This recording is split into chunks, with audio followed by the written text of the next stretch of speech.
reconnaître le vrai safran d'un faux, en fait, une des caractéristiques du vrai safran, c'est que le pistil a vraiment 3 branches, alors que si on aurait un safran falsifié, les pistils seraient habituellement uniques, séparés un de l'autre, et on doit voir la forme ici, une espèce de petite trompette au bout.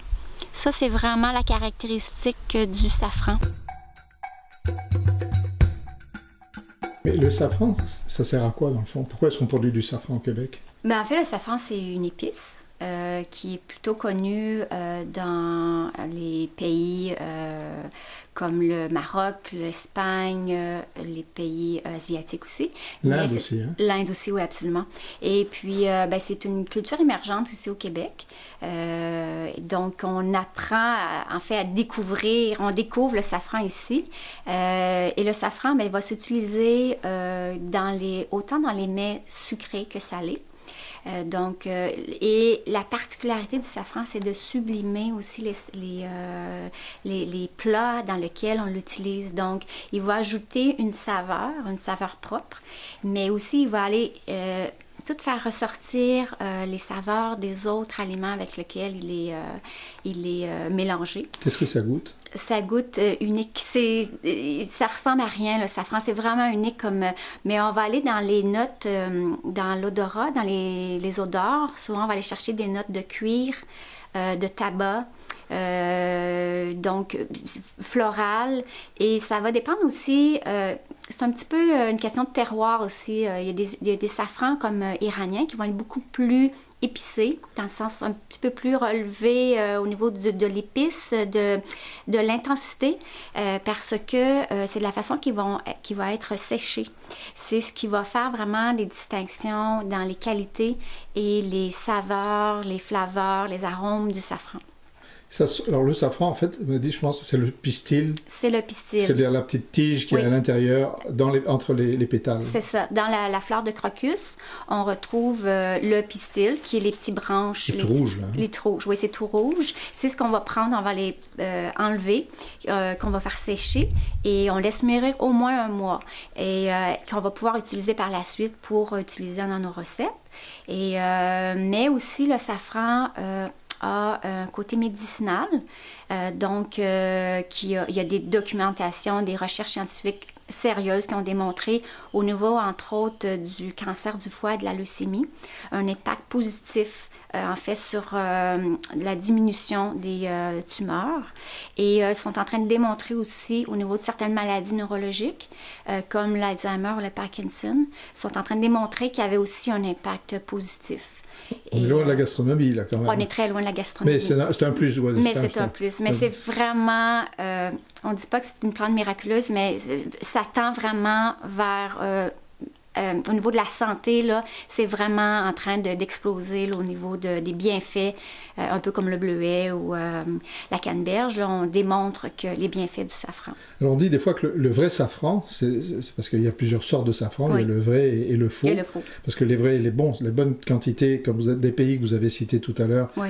Le meilleur est gardé dans ces pays-là, hein, comme l'Inde, ils se gardent le meilleur. Exact. Et il y a des résidus, dans le fond, qui nous reviennent ici, qui sont des fois mélangés aussi à des produits trompeurs. Il peut avoir des produits trompeurs. On peut avoir un safran 100% safran, mais ce qui va arriver, c'est que c'est un safran qui est moins frais, qui est plus vieux. Donc, on va se retrouver avec un safran qui va goûter ou sentir un peu plus le foin. Et puis, à ce moment-là, comme il est défraîchi, ça en prend beaucoup plus. Et naturellement, puis il y en a des gens de peu de scrupules qui vont mélanger les pistils de safran avec des pistils d'autres fleurs, comme le cartame, comme on disait, ou même des barbes de maïs qui vont teindre en rouge et qui vont mélanger. Donc, fait que c'est sûr, comme c'est au poids, le safran, et c'est l'épice le plus cher, mais c'est sûr que ces gens-là, ils vont essayer de, falsifier et de tromper les gens. Vous m'avez dit que 1 gramme pouvait coûter jusqu'à $50. Oui, et plus. Et plus, De moyenne, oui. mais là, c'est le vrai safran qui coûte ça. Absolument, c'est le vrai safran. Et ça, bon, pour être sûr d'en avoir, il faut qu'on vienne au producteur, Ouais. donc au Québec, chez vous. Exact. Je ne sais pas si vous êtes toute seule actuellement au Québec aussi. Non, on est présentement, on a eu un premier colloque au mois d'avril et on était à peu près une quarantaine de safraniers au Québec. Oh! C'est sûr que je dirais peut-être une quinzaine, 15, 20, peut-être maximum, plus important. Donc, je dirais 10 000 bulbes et plus. Il y a beaucoup de gens qui sont en période de test. Donc, ils ont 1000, quelques centaines de bulbes puis pour tester, pour voir si ça pousse bien.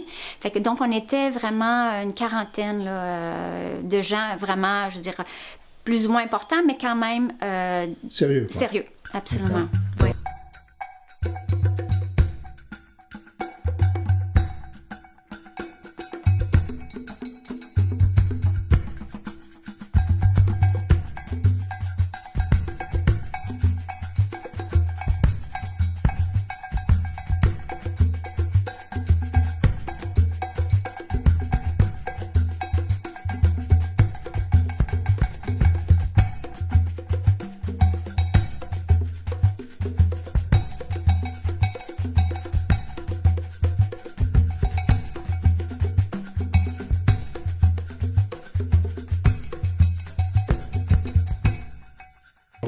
Alors, le prix, on parlait du prix à un instant, Oui. c'est justifié à cause du travail. Du travail. C'est énorme quand Oui. même, parce que chaque fleur, il faut les chercher 2 à 3 pistils. Oui. Vous avez une pistil. période de floraison, il n'y en a pas énormément, j'en ai regardé dans le champ tout à l'heure. Oui. Bon, ça ne pousse pas serré à tous les pouces. Hein. Non. Des fois, vous pouvez rester avec un ou deux pieds vides. C'est ça. Ouais. C'est sûr que nous, on démarre, si on compare avec des grandes safranières où là, on voit vraiment là, le tapis mauve, mais là, on s'entend que ces safranières-là, comme de France, bien, on parle de 120 000 bulbes, alors que nous, ici à Québec Safran, vraiment, on est à notre début, on a 20 000 bulbes. Donc, c'est sûr que c'est toujours en fonction du nombre de bulbes qu'on a au départ. Mais oui, c'est une floraison limitée. Et chaque bulbe peut faire, quand il est prêt à faire une fleur, il peut faire en fait de 1 à 3 fleurs. Donc, c'est ce qui fait que, bon, c'est précieux parce que chaque fleur a un pistil. Et ça prend environ une moyenne de 150 pistils, Pour faire un 150 gramme. fleurs pour faire un gramme. Donc 450 pistils, environ 450 de stigmates. Stigmates, Oui, oui. parce que Ok. le pistil, c'est vraiment les 3 branches. C'est ça. Ouais. Et ce qui explique aussi son prix, c'est aussi le travail qu'il faut Oui. faire pour le récolter, parce que ça prend des gens qui se cassent les reins ou à genoux, je ne sais pas comment vous faites là pour les... Mais moi, je ne suis pas grande, fait que C'est ça vrai. aide. C'est quand Mais même... c'est vrai, C'est au ras du sol, mais Oui. après ça, il y a tout ce travail de Oui. récupérer à la main. à la main. Est-ce qu'il y a des machines pour défaire les pistils? Non, tout se fait à la main. Tout Moi, se fait à la partout main. dans le monde. Là, au niveau de la mécanisation, des fois, il y a des gens qui ont commencé à mécaniser, mais ça va être vraiment pour la plantation des bulbes. Au niveau des fleurs, ben, La je connais récolte. pas. Ça La fait à la récolte main. se fait à la Oui, main. même en Iran, là, où c'est des kilomètres de champs, là. Mais la main-d'œuvre est moins chère La en Iran. main-d'œuvre, c'est ça. C'est ce Ici, qui fait elle est la plus chère au distinction. Québec, Oui, hein. c'est ce qui fait la distinction aussi du prix. C'est nous, on y va avec le coût de la main-d'œuvre, le coût de la vie. Alors qu'en Iran, mais c'est sûr que les gens sont pratiquement sous-payés. Hein? Ils ne sont pas payés beaucoup. Donc ici, ben, c'est sûr que notre safran est un peu plus cher à cause justement de la main-d'œuvre. Mais on a un safran de première qualité. Ah, vous m'avez dit la qualité, parce que j'allais parler Oui. du goût, justement, c'est comme un safran qui est exceptionnel, celui Oui. que vous cultivez. Oui, absolument. Catégorie 1, c'est ça? ou Catégorie numéro 1, A? Numéro 1. selon la norme ISO internationale. Wow. Nous, on a fait analyser notre safran à chaque année à l'INAF, donc à l'Université Laval, à Québec. Et eux, ils ont vraiment acheté la norme ISO. Puis, c'est ça, on fait analyser notre safran ici, à Québec. Et c'est vraiment une catégorie numéro 1. Revenons à la cuisine. Dans quoi est-ce qu'on met du safran dans la cuisine? On peut mettre, si on y va dans le sucré, on peut faire crème brûlée au safran, on peut faire, mon Dieu, il y a tellement de choses qu'on peut faire.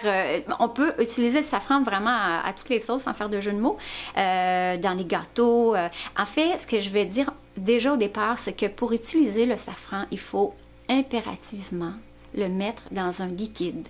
Donc, si on veut aller chercher toutes les saveurs, les flaveurs, le bon du safran, la couleur aussi, faut vraiment le faire infuser, même si c'est juste un petit peu d'eau, parce que c'est comme un thé. Si on ne met pas ça dans l'eau, ça goûte absolument rien. Donc, si on fait juste saupoudrer du safran sur un plat qui est déjà cuit, on ne va pas vraiment aller chercher le meilleur du safran. Donc, il faut le faire tremper.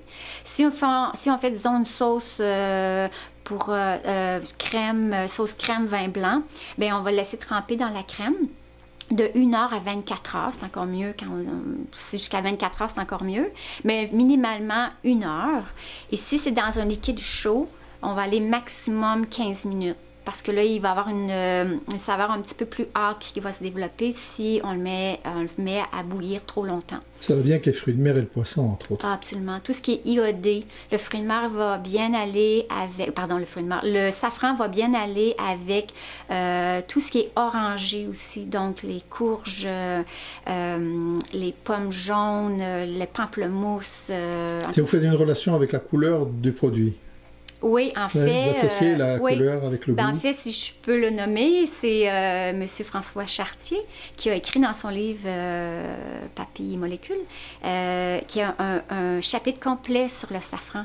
Voilà. Et moi, ça m'a beaucoup inspirée parce que comme c'est méconnu au Québec, c'est sûr qu'on l'utilisait déjà un peu, mais c'est vraiment méconnu. Donc, il faut apprendre à l'utiliser. Puis lui, avec son association de toutes les molécules, qu'est-ce qui va bien avec le safran, c'est là qu'on est capable de faire des belles composition. Comment vous est venue cette idée de démarrer une entreprise comme ça? C'est quand même compliqué, c'est assez touché, comme on pourrait dire.